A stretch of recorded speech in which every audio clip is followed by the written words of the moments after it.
you burners, stoners, and potheads? This is Weedman 420 with the Weedman 420 Chronicles. How are all you gardeners doing out there? Big girl, my brother. This is the Grow Hour, and we have a round table, my friend. How the hell are you? I'm doing awesome, man. It's gonna be a great show. Glad to be on here again. We've been like 10 days again since we recorded. We're coming back. I miss your face. Yeah. We have a special round table. We have Terp Fiend back. What's up, my brother? What's up, guys?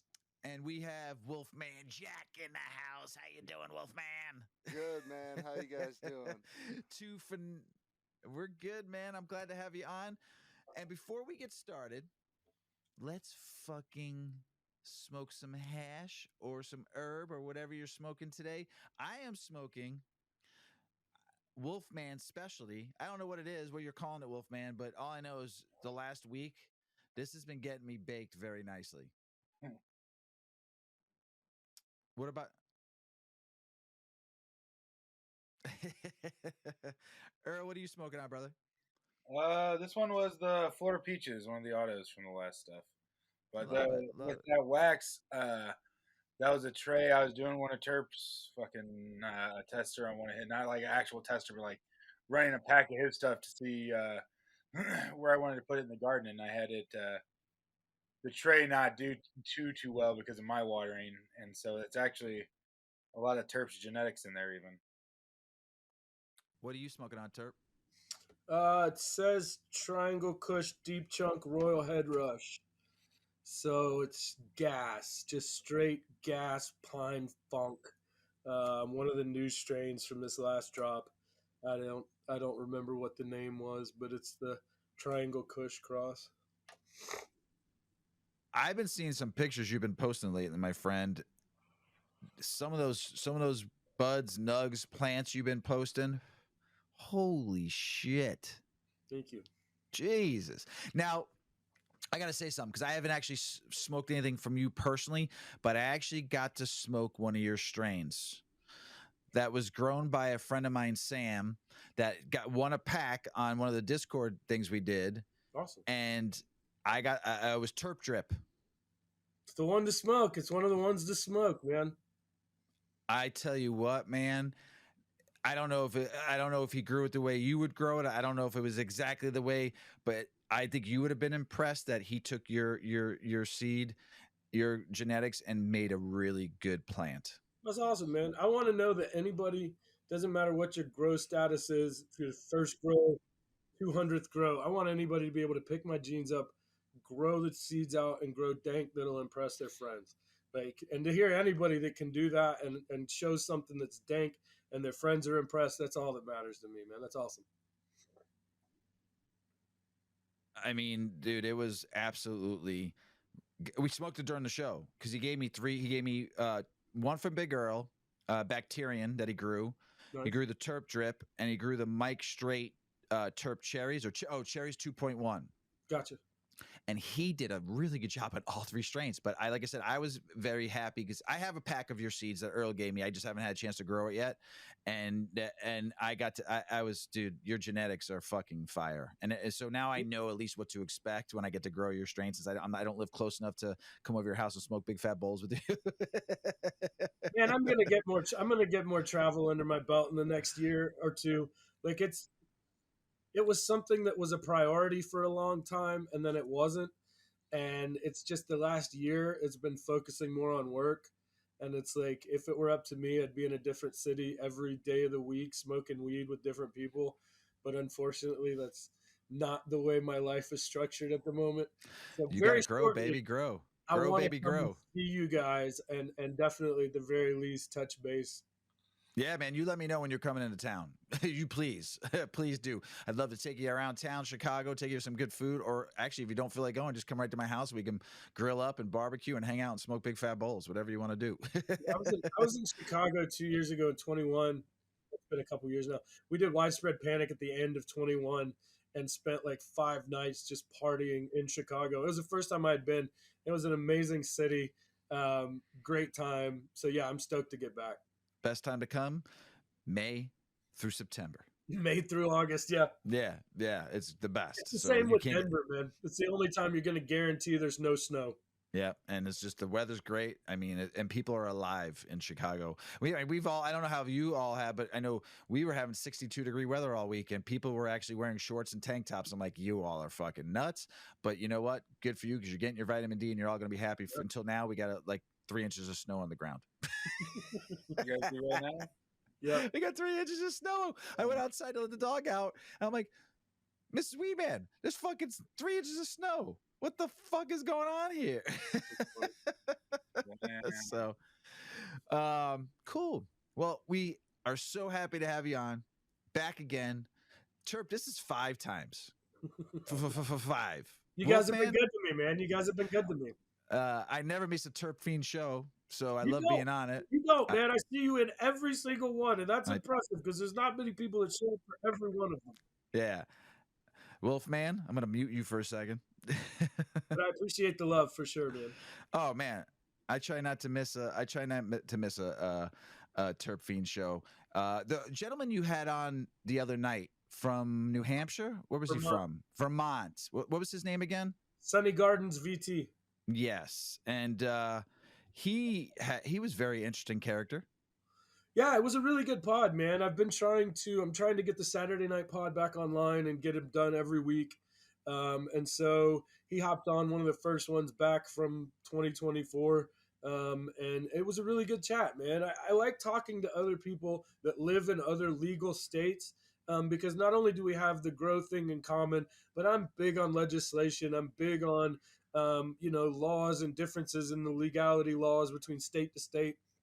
So anytime I could talk to somebody who's from a legal state that I don't know a ton about, it's always a good thing. Love it. Love it. And then I want to say thank you to you. And I already threw a shout out to Mac and actually DM'd him too. What you explained about the bee leaf situation. We don't even have to go into it if you don't want to, but I just want to say thank you for that because I did talk about it on the show also because you actually helped me understand what was going on. So I want to say thank you for that because it made a lot of sense once I stopped reading what people were saying and actually listened to somebody who actually knew some information. The problem when shit hits the fan like that is that there's so much conjecture that it's often hard to tell what the facts are. And in something like that, we want to get the facts right. Mm-hmm. It's something that I'm not the police of the weed world. And that was something that happened after that, where everybody wants to come to me now and, hey, this guy's a shitty person or that guy's a shitty person. That's not really how this is working. That was a situation where the video sold the story. Right. So all we needed to do was make sure we got the fine points right. But yeah, I don't like talking about stuff like that, but I'm going to be honest. I was proud of the cannabis community that day and the way that everybody kind of came together and was like, we might not know much about each other, but we know we're not putting up with that. Right. And after that, to be honest, that's nasty. And that's the worst kind of stuff I ever want to have to deal with in the weed community. But there needs to be voices of people that have some sort of a voice that stand up and say, there's a standard. We're not going to put up with certain things. There's certain things that just aren't acceptable within the community because it represents all of us. Right. Yeah, I thought it was great. So thank you for putting it out there and helping us. To me, education is the key. My premise is I learn to help others learn. You actually did that. You learned some stuff, but you actually helped a lot of us that day. There was 100 people at one time on that chat. So it was pretty powerful. So I appreciate that. And it taught me a lot to be able to speak about it a little bit more if I did some research also on the show. But I gave you and Mac props because that's not an easy topic to talk about. So, The other thing that's kind of tricky is that now that the bar for entering the cannabis space is so low, anybody can get in, anybody can be a breeder, anybody can be a grower, anybody can be a part of the weed community. And that's definitely brought a little bit of, there's people here that aren't, in any group of people, you're going to have people who are just kind of cruddy people. And there's a certain amount of, like I said, if we don't deal with that internally, that looks bad on the whole community. And we just we can't have that. Right. And there's a lot of other shady shit going on across the country, but and when we catch it, we catch it. I mean, we had just had something here in Illinois that just happened to all of a sudden a infusion license just all of a sudden abruptly just shut down, and nobody knows why.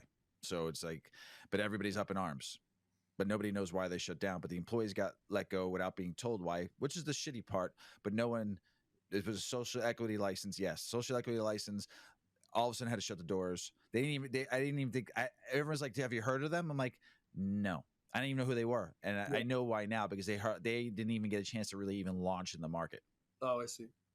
So it's like everybody's up in arms that people lost their job, but I'm like, everybody lost something, and nobody knows why. But you will find out. But I'm not gonna really I need to dig in to find out what happened before I talk about it on a big time level. So, I mean, but I feel bad for people that lost their jobs and lost their business. You put all that money into it and you didn't even get a chance to start. And that's what we're going to see across the country. A lot of the younger states that have no money, like Illinois here, all these social equity licenses are opening up and they have nothing to help them out with. They got what they got. And if they can make it out, they'll make it out. If they're not going to be around. You guys have a really weird setup. It's terrible. You guys, as far as when we're listing the better ones and the way things are laid out to the worst ones, I got to say you guys are getting down there on it's all pretty much big money. It's almost impossible for a ma and pa organization to pop open. Everything's regulated by a few companies that pump the most money into politics, and that's pretty indicative of the industry as a whole. Like I said, now anybody can own a cannabis license that has the money. And so in some of these states, you see people who are not great people, but they just got the money to be able to get in, grease the right wheels, and now they've got a license. Now they're producing legal cannabis. Well, amongst the community, traditionally, if you were a producer, you were of the highest order. And that standard isn't always the case now.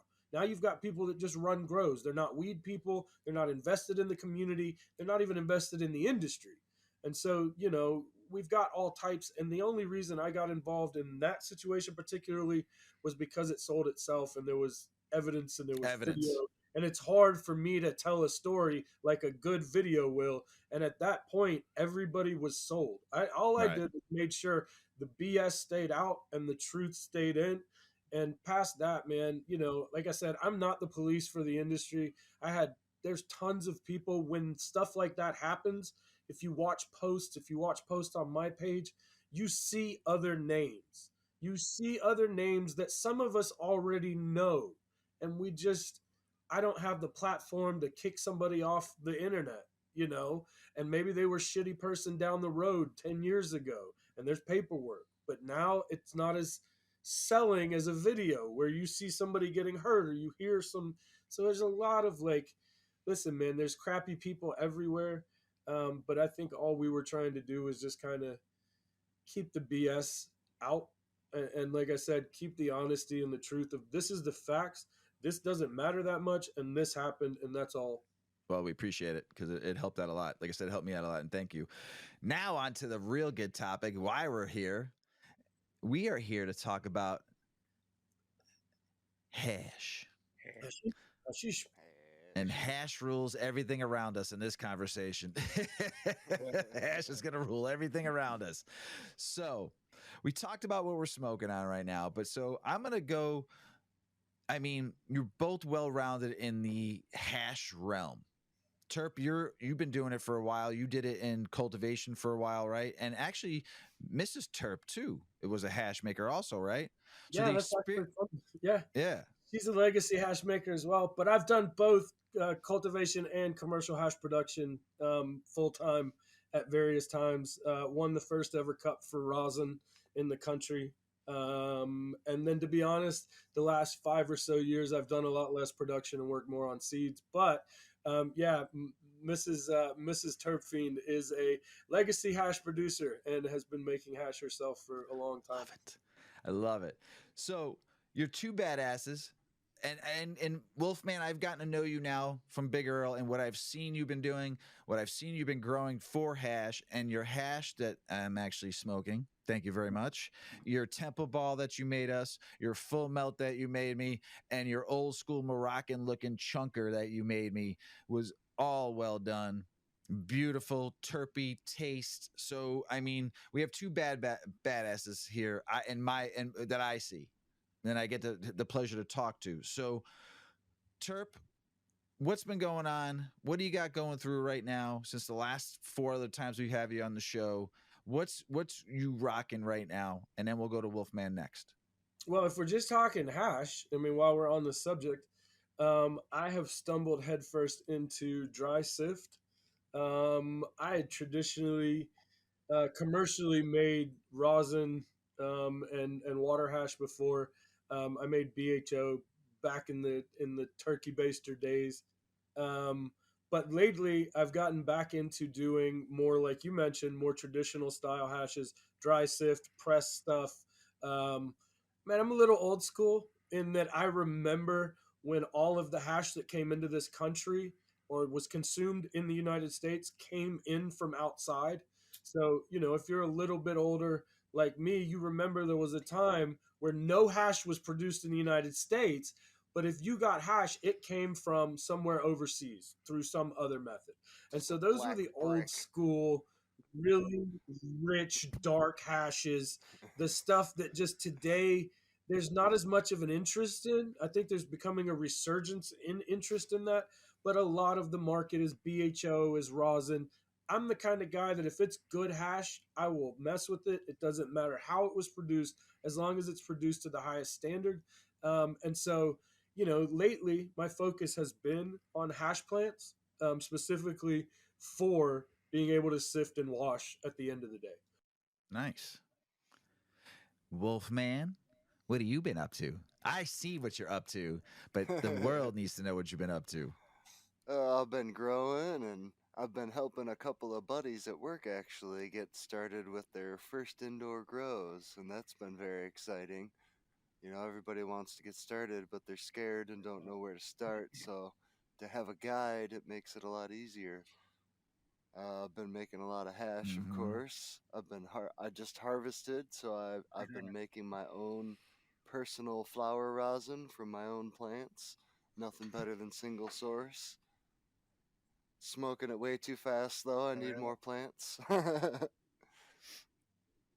That, that's about it, man. Just working too much. Look at that! Man, Look at The that gooey goopity gop. goodness. Ooh, I love it. ooh. Oh Here, God! I could do that too. Hold on. It makes the hairs on the back of my neck stand up. That's that greasy smell. Oh, look at that! That's so pretty. is that So rosin? pretty. That's flower Is that rosin. rosin? Flower rosin. Nice. Nice. Thank you. And so I see what you both have been up to, and now what I get to do for a little bit. This is my favorite part of the show. I get to let Big Earl take over for a little bit, and I get to sit back and get stoned. Go ahead, Big Earl, my brother. We were geeks for this show because we talked about hash a lot, but we never talked about it from like the beginning, I don't think, to the end, where it's like I'm gonna start growing now because I want to make my own hash. Like you said, single source is the fucking where it's at. Growing it yourself, pressing it yourself, shit.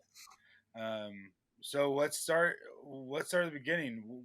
What about a strain? What's a strain that you would suggest? Wolfman, we'll start with you. That what's one of your favorite strains to press? Honestly, I mean that's a per person question because everybody has their own personal tastes. Me personally, I like myrcene and a little bit of linalool, maybe a little bit of terpenoline as far as my terpenes.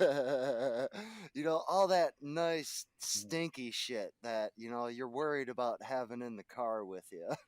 That's the great stuff. The wife is into that fruity stuff, so if I could find something that's fruity and funky, man, we get the best of both worlds. I Why press are the our shit out wives of into that. the fruity stuff? I don't know, man, Yeah. but My happy Mine's wife, wife, in the all happy haze. she life. wants is fruity stuff now. I get it. I like the stanky, gassy stuff. I like the skunky gunkety, and all she wants is fruit now. I'm like, come on, man. She's like, get me some more of that fruity stuff, Earl. I'm like, Hey, it smokes You can have good, it all. whatever. But what about what about one famous strain? Is there anything that like is the top of the list that like somebody out there could readily get some seeds of or anything like that? If I could find it, I would love skunk. We've talked about it on the show a Straight couple skunk. times. I There think you go. I've heard some people say the old school Yeah. What skunk, about you? What about you, or Turk? maybe even classic Northern Lights or something. Yeah, some old school. Yeah, fuck yeah. What about you, Turk? What you got? Uh, man, I would say lately. Um, so the focus lately has kind of been on hash plants, generally speaking. If I could just, the one that I have the hardest time putting down lately has been the ego death, both because it puts out, but what it puts out is worth smoking. Like it's not just, bland one note. It's got this really nice, like cushy funk to it, but it's also, so I kind of had this pheno I'm working with lately that kind of is the perfect mix of like gas, kush, and skunk. And it was funny because I was sitting smoking it not long ago and I go, there's something there I haven't put my finger on in a long time. And it was skunk. And it was really like, it kind of goes back to a discussion we had recently about all of those old profiles from the 90s are still here.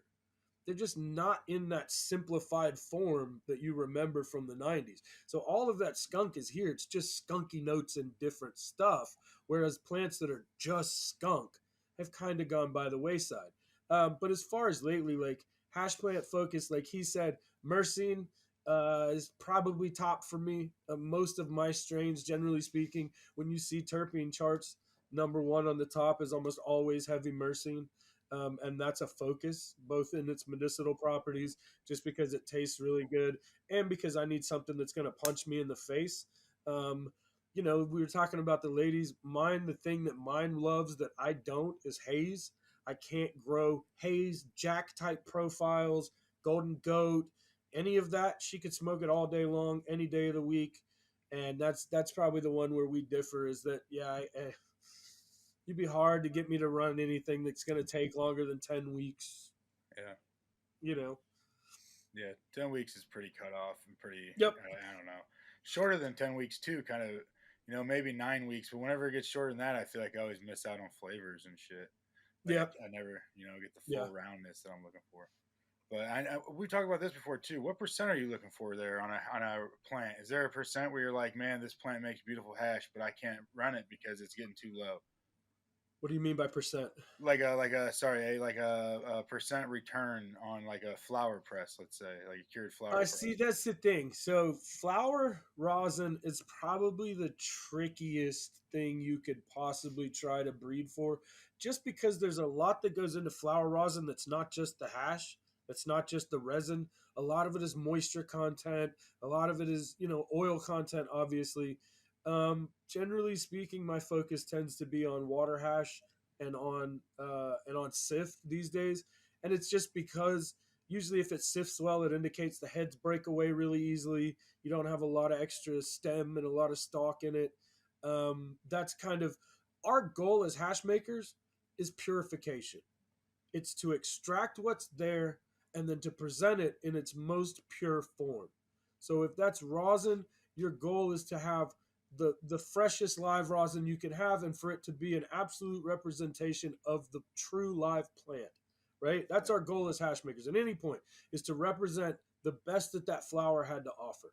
Now, when we get into what goes into great hash, man, it's such a tricky thing because it's not just big heads. It's not just do they break away easily.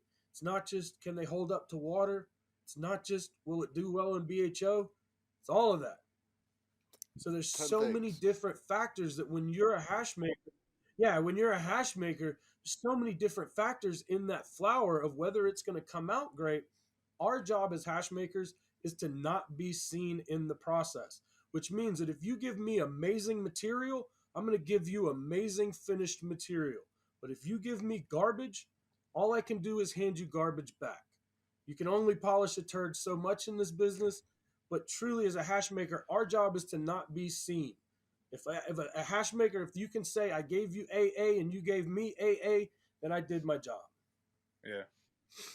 See, that's awesome because like what we've been doing, me and Wolfman really, have been the cured flower.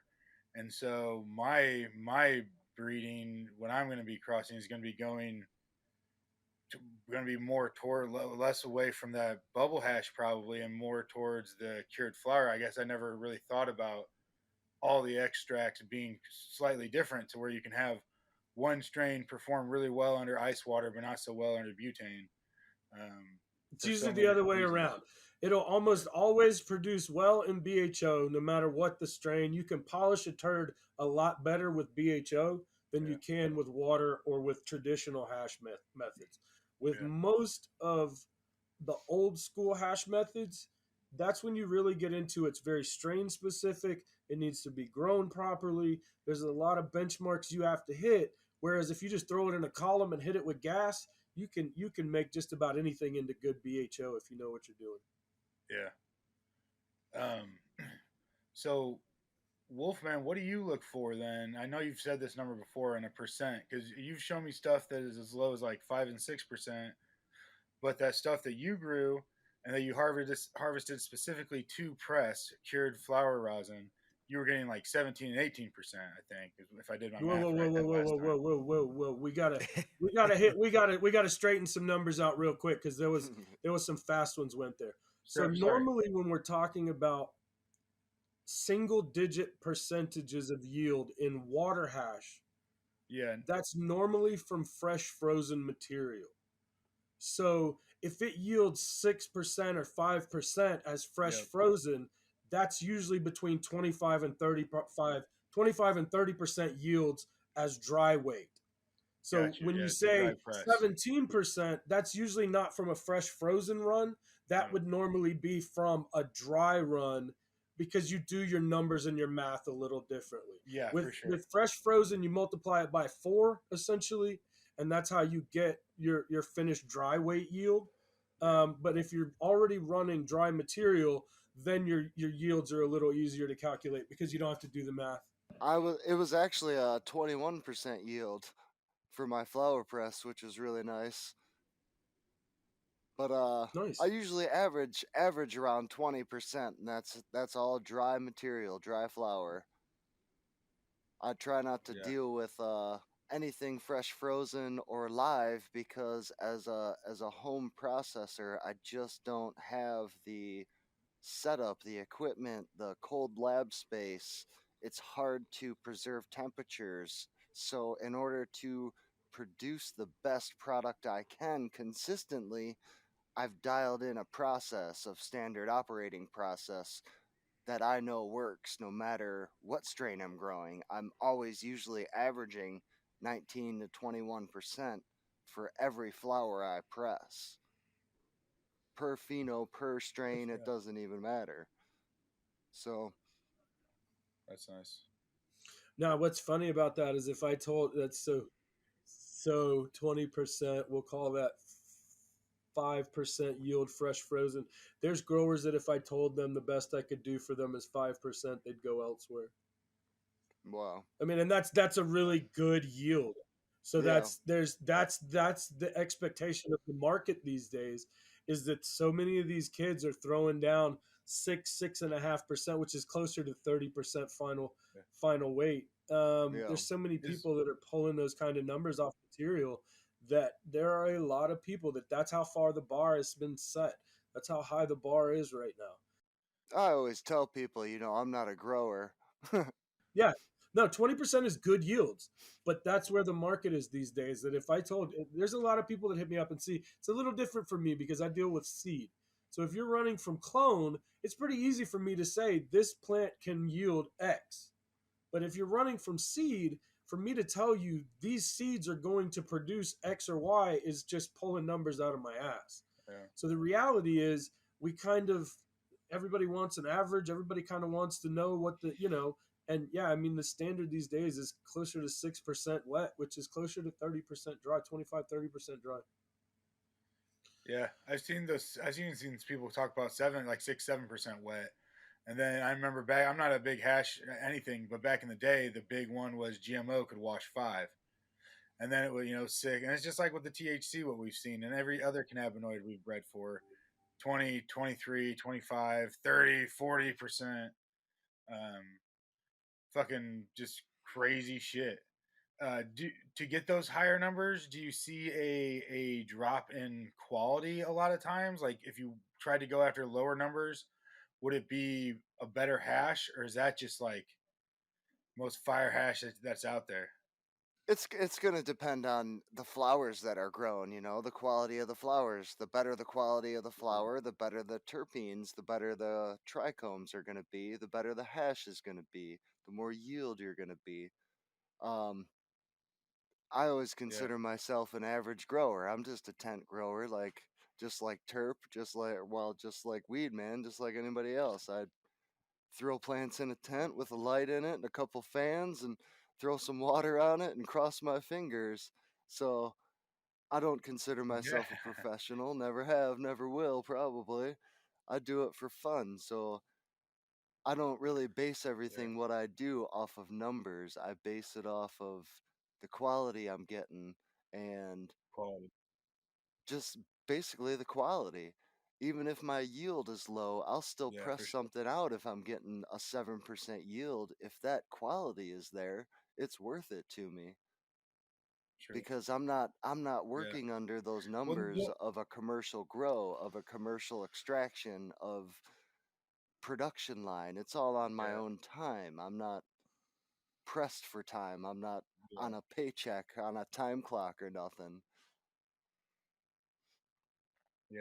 yeah, yeah. For no, and that's there's a big difference in all that. That's I just the only place that question came from was whenever I run bubble hash, you have the different qualities and different tiers. And so like sometimes I know people would mix some of the different tiers together and it would be like a bigger yield type thing. And so I just don't know enough about it. But Yeah. is there a preference in flower density? Like is a fluffier flower easier to like grow trikes on, or a more dense flower finding, or is it just purely how well the flower is grown? Or In my experience, dense flower is going to be hard to wash. You're going to have a lot of trichomes in the center that are going to not be able to break off when you're washing them. So it's going to be hard for very dense buds, but dense nugs to get in the center of there. And you'll want to go in and break those up, and you shouldn't be touching them, really. You're just ruining your product. yeah, Terp, what's your opinion on that one? No, absolutely. That's why people love cookies. Cookies is a small bud. It's not super dense. It's hella trichomes, the flower material. I mean, that's essentially the ratio you want. It's the ratio when you're breeding. You're trying to breed for an even balance of high trichomes with large heads versus a flower amount that's worth growing, right? It's the other reason nobody likes cookies in their garden is because it's a pain in the ass to grow and it doesn't yield really well. So with smaller buds, generally you can get more surface area to extract, which is good. Dense flowers usually don't wash super well. But yeah, I mean, flower size and structure absolutely matters. yeah. You were mentioning on your show the other night about cheating strains. And this is a question I'm throwing. It's not even one of our questions. I just remember what you were talking about on your show. So, The what was cheat the cheating codes, strains? cheat The codes, cheat codes. The cheat codes. Yeah. cheat codes, I think the world needs to know about the cheat codes. the cheat codes. When you're breeding, yep. If I see you use purple punch, if I see you use slurricane, there's a couple others. Then that's a cheat code. That's a cheat code. Because anything you hear. Here's the thing that's beautiful about those strains, and I say this as a breeder because I've used the cheat codes. They're not super loud profiles. They're not super exotic profiles. They're almost kind of neutral when you're crossing them to other stuff. So if you hit it with something really terpy, you're almost guaranteed to get great wash, great finished product, dank hash. Purple Punch is one of those. Slurricane's one. GMO kind of. It's just great resin strains. They're strains that you almost know breed for great resin, and that's why when you see them in crosses, you just go, "Well, you took the cheat code, man. You took the easy way." And I've done it.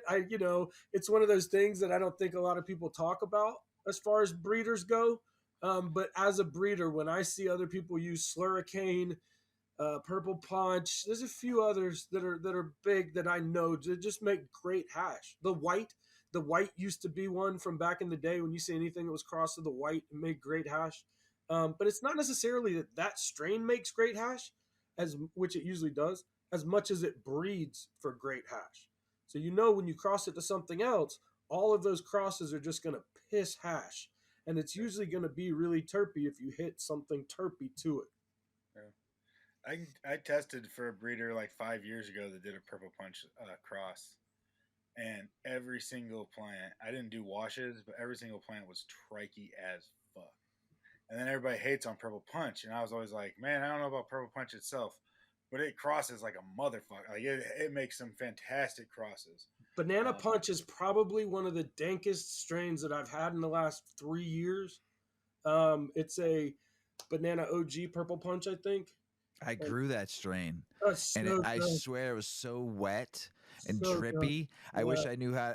I grew that four grows ago.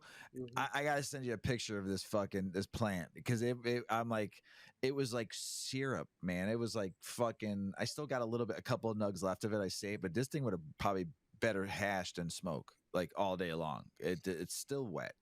It's crazy. It was the jar that we couldn't keep around. It was the jar that everybody kept going back for. It was the jar that by the time it was all said and done, I was pissed off I didn't run 200 pounds of it. It's one of those, and it's amazing. I made some crosses with it. I'm going to be working with it again soon. I can't. It's the cheat codes. They call them cheat codes for a reason. I love the cheat codes. God knows. Give me that A, left, right, A, Contra days, baby, on the Nintendos. And as breeders, we don't want to talk about it because it makes us look lazy. I guess the notion is that when you already know the outcome, it's easy to predict. But there is a certain amount of, we're not going to find new stuff by doing what we know works. We're going to do it by finding new ground and finding new things. But at the same time, you don't pay your bill. How many people paid their bills with Blue Dream? Do you know why? It's an amazing production strain. Yeah. And at the end of the day, if it grows great product to somebody, it's worth keeping around and it's worth running more of it. Now, Blue Dream is garbage for hash makers. While we're at it, I used to have to run a ton of it for somebody else when I was working commercial hash. They had this customer that would bring in just paper garbage bags full of trim, and we would run like 6 or 8 of those bags an afternoon, and we would just have drying racks of Blue Dream. And then you're stuck in a situation where it doesn't melt great, it throws down, but what's there isn't all that amazing. And that's when you start to see people like coming up with all kind of, man, it's blueberry something, or it's, Azure Haze, or it's some silly thing. Because the minute you say Blue Dream, 60% of the people are going to be like, I'm good. Yeah. That's fucking great. So this was that question that Earl gave to me to ask. So I'll ask you, Terp, does salt or organic when growing plant matter for hash at all? I don't think anybody's going to like my answer, but I'm going to tell you the honest one. Doesn't matter in the least bit. Do you know why? Because it matters to people in concept and in principle. But there's a huge percentage of the hash that has 1 cups in this country that was grown in blown out salt gardens. Take it for what it's worth. The more I got involved and the more other people's grows that I started to see, pure organic grows are fairly rare in the competition circuit. Now, we can have a whole discussion about the validity of competitions and hash competitions and whether it's just a money for play game and we could have all of those discussions. But the reality is, the more that I started to see hash cup winners gardens, the more I realized it doesn't really matter. It doesn't. Now, having healthy plants matters. Having plants that are healthy from beginning to end matters. Flushing your plants, if you want to grow with salts, matters. But whether you grow organic or whether you grow salt, not a big difference in the finished product. It's just not. Healthy plants matter more than how they were grown. Yeah. Wolfman, have you ever pressed organic versus anything I've had given you has been synthganic is what I always heard it referenced, where I grow mostly salts with the organic additives. Perfect example. Yeah, I mean, you can't beat it. It fills in all the cracks of it fills in, it's like cocoa. It's like the best of both worlds. Wolfman, what do you say? You ever Oh press yeah, organic? I've pressed organic, I've pressed salt, I've pressed outdoor, indoor, living soil beds, you name it. Honestly, I've never noticed a difference as long as it's grown well. If the guy knows what they're doing, if it's dried material I'm working with, as long as it was dried right, cured right, handled properly, not overhandled. That's very important in the hash making industry. Can't touch the buds all the time and get sticky fingers, have sticky scissors and all that stuff. You're wasting product is all you're doing.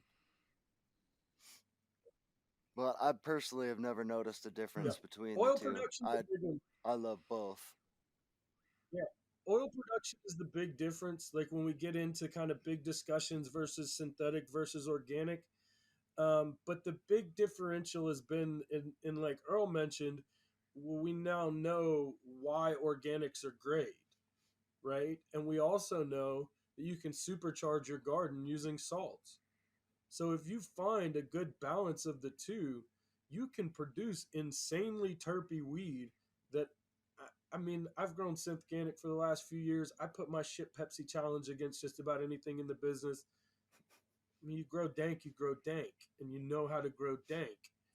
But the reality is, there is some benefits, oil, especially like oil benefits to growing organics, but you can get the same thing from living synthganic as well. I mean, using organic additives, using bacterial inoculants, there's we know how to grow dank at this point, and you can use salt and still grow dank weed and still maximize your yields. Is there one product you would recommend to anybody in general? Something For that to increase terps or production or anything like that for hash? Not a big fan of gimmicks. I'm gonna be honest with you, man. The best thing I can tell you is healthy plants. Yeah, Healthy yeah. plants produce the most resin. Healthy plants produce the most oil. Now, how you get to healthy plants is all in your routine. It's all in your regimen. It's how well you're dialed in. It's having your P's and Q's, knowing what healthy plants look like, knowing when your plants get off, when they're not, when something's not right. But yeah, I'm going to be honest with you, man. We live in the 21st century where we've done all of this a ton now. And so we have a better benchmark of what works. And healthy plants are going to do better than cold shocking your plants, giving them artificial terpenes, pissing in your pots. It really doesn't. All of the tricks and the gimmicks and the BS. I worked in a commercial garden where they had us drill screws into the base of 1,700 plants as a finishing something. And I Yeah, said, man, you're like add paying all these stress or people all something. these man hours. What are you getting out of this? And they can't tell you. And it's like, the boss just says we have to do it. And it's Yeah, like, man, I'm the hash guy. I'm all about increasing oil yields, increasing resin yields. I'm all about it. But not if it costs you money. yeah, Like healthy plants are going to produce more resin than anything else you can do, tricks, extra gimmicks, you know. yeah. Wolfman, you use anything? You got anything that you're like, man, when I added this shit really fucking helped me out? No, I mean I use some very mild dry newts, down to earth dry newts, and a 1 part salt based nutrient at about a quarter strength of what the bottle says, and it seems to be working out good for the past 2.5 years or so now. I used to mix, 11, 12 bottles. Hold on, sorry to interrupt. Show that fucking nug, will you, Turk? Yeah, Come on show now. that You just nug. can't hide. Ah! Yeah. Oh my god. It's just a little gas. It's nothing serious, man. Just a It's little just a little gas. gas. Ah, Heads, bruv. Sorry, my camera's so shit. It's just just a don't little. pull that out and put it away. No, You gotta fucking be. I shit. saw that thing. I had a fucking.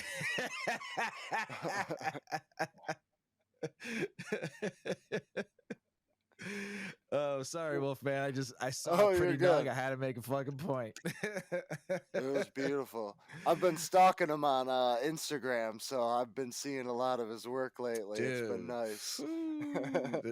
The work I has been appreciate the put in. support. The work has been put in. That's what I need to say, Terp. Oh yeah. I The love what I pictures have do, been great. man. I I'm love what I lying. do. And at the end of the day, if I get up every day and I love what I do, people pick up on that. And that's the intent that I go into Definitely. everything, whether I'm making hash, whether I'm approaching my own grow, whether I'm consulting in people's grows, whether I'm helping some guy who's got a bug problem on the internet. But people hit me up all the time and they're like, man, I hate to bother you. And I say, dog, I don't think you understand. 24 hours a day, 7 days a week, I'm talking weed or hash with somebody every day, Yeah. all day. I'm on Instagram 24 hours a day. If you got a question, you got a problem, hit me up. I'll get you an answer. But it's never a bother for me because I'm talking weed with somebody. I could sit here and talk for 3 hours with you guys, hop on another podcast, and we can do 2 hours on living growing or living soil or, any number of topics. So it's what I love. And I think people pick up on that. When you go into it with that kind of passion, people see that. Well, I gotta say something because it was the first time you posted something on your Instagram of your garden.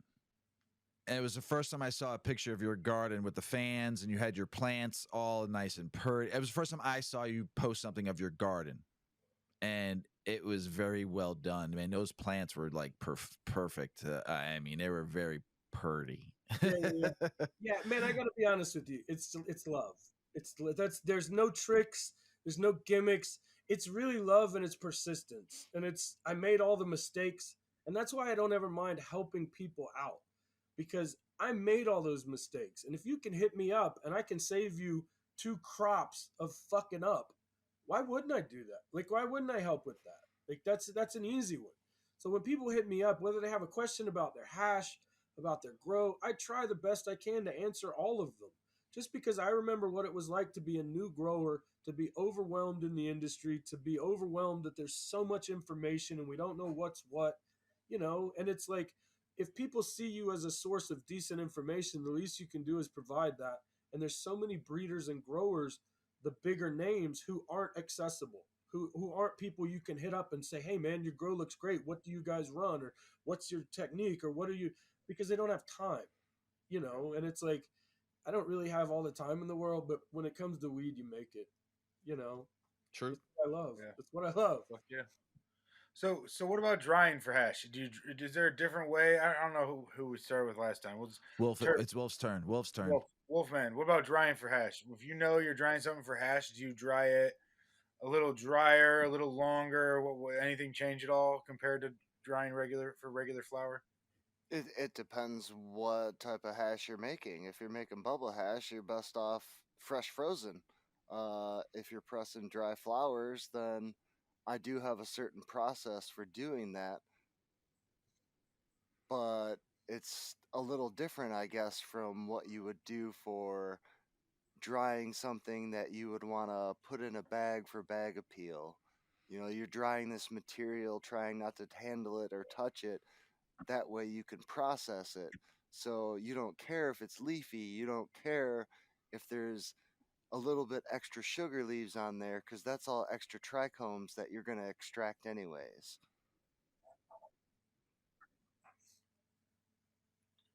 Yeah. Yeah, he nailed that. I mean, to be honest with you, the only nuance to that is probably dry sift. Dry sift, there's definitely a different drying technique than there is if you're going to do bubble or if you're going to do BHO. Like he said, pretty much for any of the for BHO, in my honest opinion, for BHO or for water hash, your best quality is always going to come from fresh frozen material. But like he also mentioned, fresh frozen brings a whole different raft of situations. So if we're doing fresh frozen and BHO, that means dry ice. That means keeping everything super cold. That means, everything has to be done at a certain point and it has to be done quickly. Pain If in we're the talking about ass. fresh frozen for water hash, yeah, it's a huge thing. Yeah. We're talking about for water hash, it needs to be bucked a certain way. Depending on the density of your buds, it has to be bucked down a certain way. And that really matters because if you've got huge dense nugs and you just throw them in the wash, you're not going to get the same yields if you break those up, and you run the risk of getting green in your hash. because it's the more you break that up, the more surface area, the more chance there is for something green to get in there. If you're drying for sift, it's a whole different ballgame because that runs really on your natural environment. So if you live somewhere super humid, you've got to get that moisture out pretty quickly. Whereas if you live somewhere super dry, you want to keep a little bit more of that moisture intact because in a super dry area like Colorado, for instance, your plants will dry in 2 days.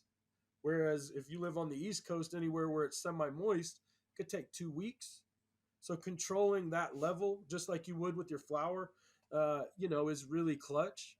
But like he said, it's really tough because you're trying to do that without handling it, without touching it, pretty much while it's hanging on a branch. So there really is a lot of technique, but it all kind of goes down to the nuances of what kind of hash you're trying to make in the end. Yeah. Okay. So let's say we're trying to make a cured flower rosin. We talked about on the episode with Wolfman the bottle tech, where you pack it in the corners and you press down. Is that how you would press or maybe Wolfman? Can you explain a little bit better the bottle tech when packing the bag? Oh, you're talking about for packing bags for like flower Yeah, rosin or for packing the rosin? bag. Yeah. Yeah. Yep. Just to get more in the bag? Yeah. Yeah. There's a ton of pre-press options. Like there's a ton of like stainless options and things too, depending on what you're working with. Yeah. Is that how you like to press? Do you press flour very often, or are you pretty much all bubble these I don't days? press any flower rosin. It's probably been 10 years or more since I really passionately went at flower rosin. And it just became because it's so finicky. It's a strain that might wash well, might not press flower rosin all that well. And I know that sounds funny. Normally, if it washes, that's kind of the pinnacle. Like if you can get great wash, it'll almost work any other way. But flower rosin's really tricky, man. It's touchy. Like I kind of got more into it. Is touchy and it's time consuming. It's a little more time consuming in that you really have to do patty after patty after patty after patty to really get a reasonable amount. Whereas if you just wash that shit, you probably do a little bit better on it yield wise. Yields tend to be a little lower, even for really good strains. It's just finicky, man. And that's why I always say people that can do it and do it well, it's an art form. It really is. It really is an art form because it's hard. I mean, not even just the processing, but finding strains that will make great flower rosin is tough. That's some of Wolfman. He did. That You stuff whip looks it great. and Yeah. it all like fucking changes colors and stuff. It's so nice. So one of the things when we're touching on pre and post processing, just kind of in the field, the new thing lately is kind of vac teching your pre press. So taking your press, getting it bagged up. If we're talking about usually bubble hash, and then they suck it down in a vac sealer to suck all the air out of it. And what this does is when you go to press it at that point, it comes off glassy without air bubbles in it. So it makes really pretty like water shots and stuff.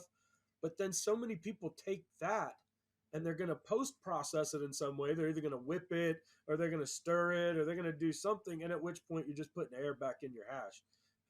So it's a new kind of pre-processing technique that's become really popular, but that it's really kind of just for looks. That's Oh my gosh. Which one's that, Wolfman? That's the Stanky Hayes back cross right there. No. Mm, I can't even describe how that stinky looks this pretty. is. Oh man. so what are some of the ways you Wolf, this is for you. What are some of the ways you could pack a bag to press? And I know you kind of touched on that in a couple shows with us, but just talk about it again. And like, I don't know if we ever talked about like packing micron bags with bubble hash on the episode with you, Wolf, but just go ahead and interpret go to you next. So for packing flour, I'll really only pack bottle tech style, where the bag is standing horizontal or vertical, not horizontal, just because it's a very calculated surface area, and you could dial in your material pressure very easily and get a very consistent press every single time. It makes it easy with the press I have too, because you push a button and you could easily dial things in. but with a gauge you could do that too. So when you're pressing bubble hash, you're going to be able wrapping it flat. You don't want to press bubble in bottle tech mode because it's just going to blow out and you're going to waste it, and you're going to be real mad at yourself. You always press it flat. I personally press Yep. my bubble wrapped in a 15 micron sheet, and then it's inside two 37 micron press bags just to hold everything together. And then I measure that complete surface area of that package, and then I calculate it on my machine, and the machine does the work for me.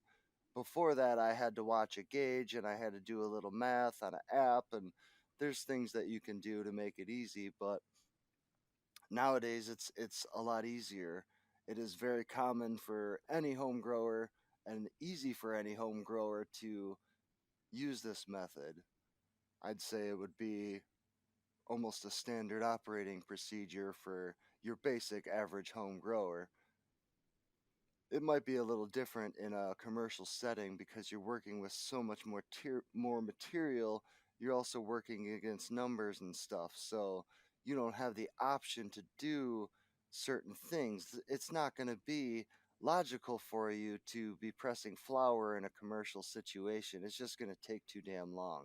You're going to waste time, you're going to waste money, and you're just not going to do it. No one's going to pay you to sit there and press flour rosin for Yeah. freaking 2 weeks long. It's not going to happen. They're going The to yields aren't wash great either. freaking 50 pounds at a time, and they're going to press out bubble hash because that's what they do. Yeah. Yep. Oh yeah. Terp? You press your hash the same way, Terp? I think a discussion that we should have, and I don't want to distract, but I'm going to touch on what you're asking, but I'm going to tell it in a little bit longer method, right? So when I started pressing rosin, it was probably right around the time rosin became a thing, 2014, 2015, and it was all hair straighteners, and we didn't have bags. All we had was we would take blast screen, the stuff that they would put on the end of the blast tube for open blasting. They would make these little round sheets of screen. And so we would take them and fold our hash in these little origami packets, and they almost always blew out. The first time that I ever hit hash that I made hash so greasy that we couldn't keep it in a bag. Shout out to the homie Fonzo, who has since passed away. The homie Wally Blanco gave me the first batch of rosin that I ever made, that I literally was ready to beat my head against the wall because it was so greasy it wouldn't stay in our little double bag, so we had to double bag it. And so that was the first time. So like the industry has changed so much from that time to now that there's bags in different microns with different stitching. There's different pour techniques. There's different techniques for pre-pressing. There's different techniques for post-finishing. And all of this results in different ways to make hash, right? And so the short answer is I generally make a lot of bubble. So everything kind of goes in a bag, in a bag. I mean, now I don't know anybody that presses single bag anymore. And that's the big industry change, was that so many of us just beat our head against the wall because we were so sick of it blowing out. And now you've got hash in your hash, and you got hash in your hash, you got water hash in your rosin, and you've got to rebag the whole thing because you can't separate it. Oh, bro. And I don't see people have those problems anymore. So I mean, largely I think the industry has learned to just double bag everything. And then it just comes down to how much you're pressing. You know, if you're doing commercial amounts, you might spend a whole day just packing bags. Like you might spend a whole day just packing and pre-pressing bags. That might be your whole thing. I'm kind of shocked he said that they're using, once again, I haven't made a ton of flour rosin in the last decade. I'm kind of surprised people are using bags for flour rosin, because when we first started pressing flour rosin, nobody would use a bag, and you would just kind of hope it squirted and pick the little pieces of flour out of it. And because there's so much loss to the bag, and that's usually why the yields are a little lower doing flour rosin, especially if you use it a bag, because you're going to have some hash that just sticks to the bag. I mean, you can press it again and press it again, but there's going to be some loss, you know. I think that covers everything now. Nobody's pressing with hair straightening devices any longer. That's the big thing that's changed in the industry. I haven't seen a C-clamp and a hair straightener in some years now. I won the first ever Still got Rosin mine. Cup with a hair straightener. I still have one somewhere. I still have one and a C-clamp somewhere, I'm sure, but I have a proper press too. But yeah, and that's just how much the industry's changed from 2014 to 2017, that 4-year span or so. The hash industry changed so drastically that it doesn't look anything now like it did then. When we first started, when the industry first started to catch on to hash, 2014, 2015, everybody wanted shatter. It was the only thing that anybody cared about. I remember that. If it was waxy or if it was buttery or if it was anything else, it was just completely rejected. If it didn't shatter, it didn't matter. And 2014, 2015 was when you started to have live extracts. Vac ovens started to become a thing. Closed loop extractors became a thing. Rosin wasn't a thing in 2013. By 2015, it was a whole segment of the market. I mean, the hash industry in the United States has exploded. Every soccer mom has a hash pin in their purse. And that's a great thing. The more people that smoke hash, the more people become connoisseurs. And the world will be a better place. Yep. So we pick out our purple punch cross, right? And we cheat code, and we get a badass medium. We treat that shit right. We get our synthetic and organic food going. We get everything harvested right. We wash it, we press it. Now what? We'll go with the washed one first with terp, and then we'll talk about the cured rosin with you, Wolfman. But so now what? How do you like to cure your live rosins? So this is another one where, man, I'm gonna spit a little controversy here. I'm not a fan of post processing. I feel like the minute it comes off the press, the terp loss begins, and the process of mitigating that loss begins. Actually, to be fair, the minute it's cut down, that process begins. Yeah. That's kind of the goal for me, is to mitigate that loss as much as possible. So infusing more air into the product is not a great way to keep it stable. The glassier, the better. For long-term keeping is usually a little bit better. But to be honest with you, my goal is always to get it out to people as quickly as possible, because the longer it sits, the more that terp loss can't be mitigated, and the less terpy it's going to be at the end of the day. Yeah. What about you, Wolfman? What do you like to do with the flower rosin? Well, as soon as it's done pressed, I collect it and I put it instantly in a mason jar, either at room temp to cold cure, or I'll keep it in the fridge if it's going to be in there a long time, and I do not touch it. If I'm going to smoke some of it, I will bring the jar out of the fridge, let it warm up to room temperature so I don't add any moisture to it before I open it. Then I'll open the jar, take out what I need, put the jar back in the fridge instead of opening it every day or a bunch of times over and over again. That way it Or stays while it's sealed cold, you and don't those ever open it reactions are cold. happening.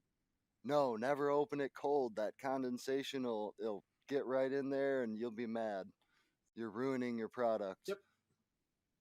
I've done it. We've all done it. Yeah, that's probably the most important thing we've said in the whole thing yet. That's probably the single most important detail that's been said yet.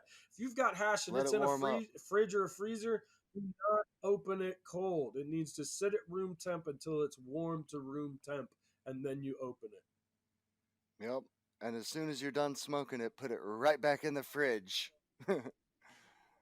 Tip of the year right there. Yep. That was tip of the year by Mr. Wolfman Jack and our good friend Terp Fiend. Let me ask you a question here now. All the work is done.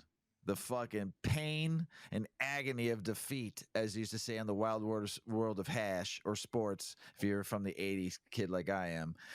Let me ask you a question, Wolfman. How do you? I saw how you like to really truly smoke your hash by the fire, shirt off, hairy chest sticking out like Burt Reynolds style, sitting there throwing a log over your fucking shoulder during the middle of a show because your fire was getting low, and then twirling your nipple while you're ripping the fucking hash. Is that how you actually like to smoke? Because I got a proof on fucking the first podcast we did with you. Well, usually I got a little Marley in the background, or maybe a little Barry White or something, you know. I have it. I have you laying by the fire. You did it on a show, man. I had women going, "Who was that sexy man smoking with that chest?" honestly, the best way I like to smoke hash is any way possible, man. It doesn't even matter as long as I'm smoking it. Any way possible. All right. I love it. I love it. Terp, what's the preferred method? Man, I got to go with that. I'm usually a dabber. Generally speaking, I'm a big dab guy. That's another one where I think I'm going to show my age in the industry. But I remember when it was knives on a stove. Yeah. And then we had little metal contraptions. And then we finally had something that was glass with a little nail and a dome. The and then fish I had dome. E-nails. And then I had vape bags. I had the swing domes. I mean, at this point, I've done it just about every way you can. And I'm a torch and a rig guy. Like, nothing quite like a banger that I'm familiar with. So I know what my dial in time is. I haven't really gotten towards the new level of gadgets of like self heaters and temp guns. And, I'm an old school heat it till it's red and count it down and know where your time is. And this changed my life. I mean, it made my life a lot easier. I like those. It made me. It made it easy. Pins. Yeah, I've had some pins that were good, but I got to be honest, those always kind of. I got one of those early on in a contest that I won, and I sold it a few months later because it just didn't kick like a rig did. But it's perfect and portable. It's just nice. I have my rig. It's good. It's just convenient. I could just and I got the app on my phone. I press the fucking temp I like, it heats it up, and I got the fucking this thing now, the extender, so you get a bigger rip. It's and Mrs. Weedman likes it because she's afraid of the torch, so it's nice for her. But so Terp, since you talked about bangers and you were just talking about temp, what is like your temp time in a nice banger like that you like to do for all the newbies out there? Minute 5, but that's the messed up part is I could tell you by the back of my hand, but I can't tell you what temp that is, and that's probably where I differ from a lot of the hash nerds these days. These days, you can literally get a machine that tells you what your temperature is. You can get another machine that keeps your banger at that temperature for you. I'm a little old school in that one too, which is funny that now I have to say I'm old school because I use a regular banger. But yeah, I'm a red hot, and then I got a timer on my phone for a minute 5. Put it to the back of my hand, feels good. Let's go in. But yeah, I mean, I'm an old school choker, man. Now I will say this too, and she'll probably kick me in the ass for saying this. This is the one place me and my wife differ. Because my wife will go with if you've got hash, she's going in. And if you got a red hot banger, she is not about to stress it. She'll go in glowing. If it flames up, even better for her. But I'm more of a low temp dab guy. I like to get the flavor. I don't mind putting a little bit on the Q-tip on the way out. That means I usually got all the flavor there. And I've probably wasted a lot of hash doing that. But that's such is life, man. You got to waste it to taste it, right? Yeah, there it is. Wolfman? Just make more. Make more. That's what I was going to say. When you're at the end of the run and everything's done and now you got to figure out what to do, you plan another room. Time to start back over. There's no finish line. Got some fucking rap battles going on between Wolfman Jack and Terpy in here. I love it. Album to be out next year. So, Terp, let's throw some shout outs, man, your way. What do you got coming on? Where can people find you? I mean, if people have not seen your show yet on Instagram when you do the interviews and stuff, they need to catch that. But throw some where we can handle you at. Yeah, for sure. So terpfiend.com, www.terpfi3nd.com. That's where you can always find my gear and my work. On Instagram, you can find me at terpfiend_genetics.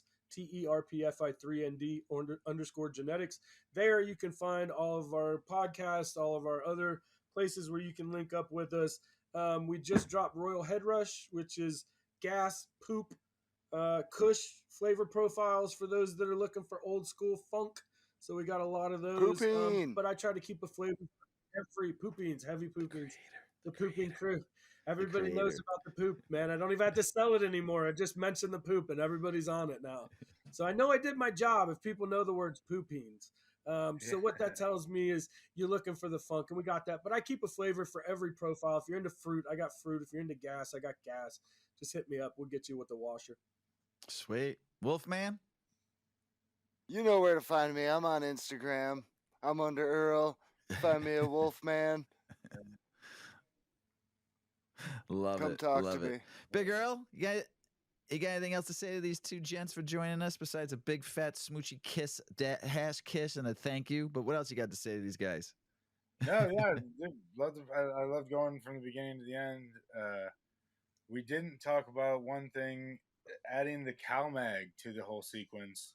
Isn't that the cheat code? Nah, Isn't that's that the biggest finishing move. You that's put it the in raw at the very end. You just pour it Raw on the top. CalMag.